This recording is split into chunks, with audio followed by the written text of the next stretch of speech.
नमस्कार. महाराष्ट्र सरकार एक जबरदस्त योजना घेऊन आलंय. नाव आहे मोफत पिठाची गिरणी योजना 2026. आता ही योजना नेमकी आहे तरी काय आणि याचा लाभ कसा घेता येईल, चला एकदम सोप्या भाषेत सगळं काही समजून घेऊया.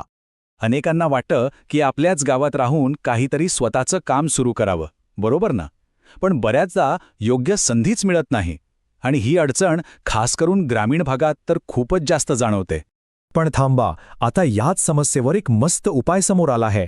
सरकारने एक अशी योजना आणली आहे जी खऱ्या अर्थाने अनेकांसाठी स्वयंरोजगाराचे दरवाजे उघडू शकते. आणि खरं सांगायचं तर ही एक खूप मोठी आणि आनंदाची बातमी आहे, विशेषतः आपल्या शेतकरी बांधवांसाठी, महिलांसाठी आणि ग्रामीण भागात राहणाऱ्या लोकांसाठी.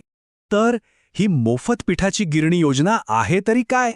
एकदम सोप्या शब्दांत सांगायचं झालं तर सरकार जे पात्र नागरिक आहेत त्यांना स्वतःचा छोटा व्यवसाय सुरू करता यावा म्हणून एक पिठाची गिरणी म्हणजे आटा चक्की पूर्णपणे मोफत देणार आहे. ठीक आहे, योजना काय आहे ते कळालं. पण आता हे पाहूया की या योजनेमागचं सरकारचं ध्येय काय आहे आणि अर्ज करणाऱ्यांना याचा नेमका फायदा काय होणार आहे.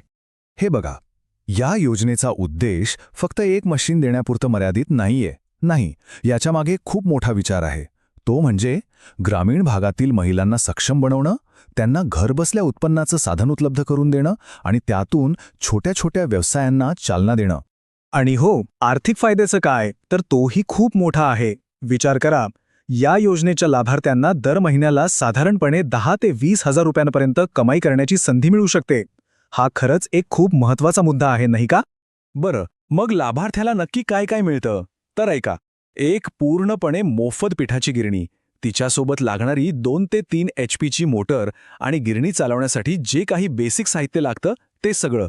आणि सगळ्यात महत्त्वाचं म्हणजे हे सगळं पूर्णपणे मोफत आहे. एवढंच नाही, काही जिल्ह्यांमध्ये तर हे मशीन कसं चालवायचं याचं ट्रेनिंगसुद्धा दिलं जातं. आता येतोय सगळ्यात महत्त्वाचा प्रश्न की या योजनेसाठी अर्ज करू कोण शकतं, म्हणजे कोण पात्र आहे.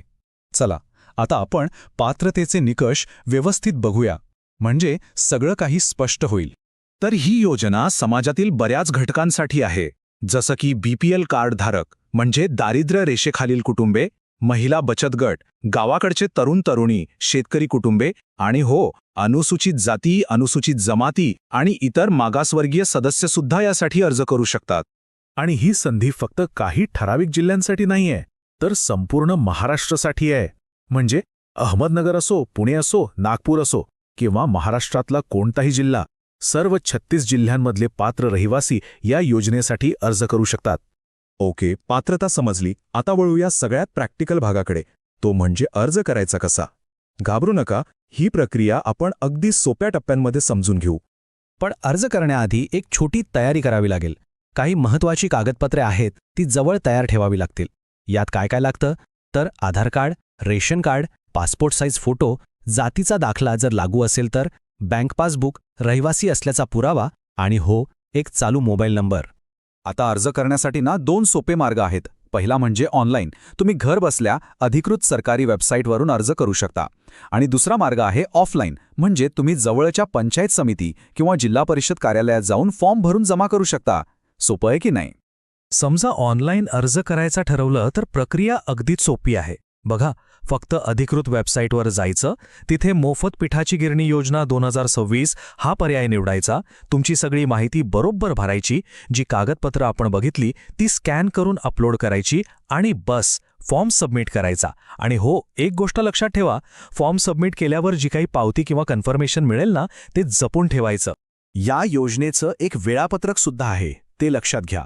अर्ज करण्याची जी मुदत आहे ती साधारणपणे जानेवारी ते मार्च 2026 या काळात असेल आणि त्यानंतर एप्रिल 2026 पासून ह्या गिरण्यांचं वाटप टप्प्याटप्प्याने सुरू होईल. चला, आता आपण जवळजवळ शेवटच्या टप्प्यात आलोय.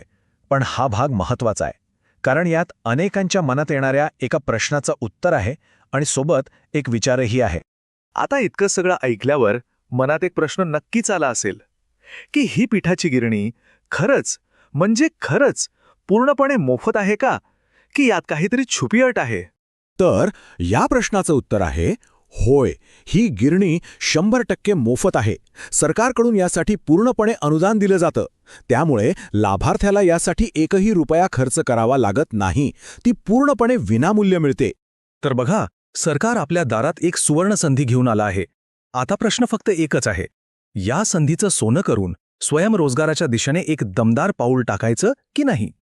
विचार नक्की करा.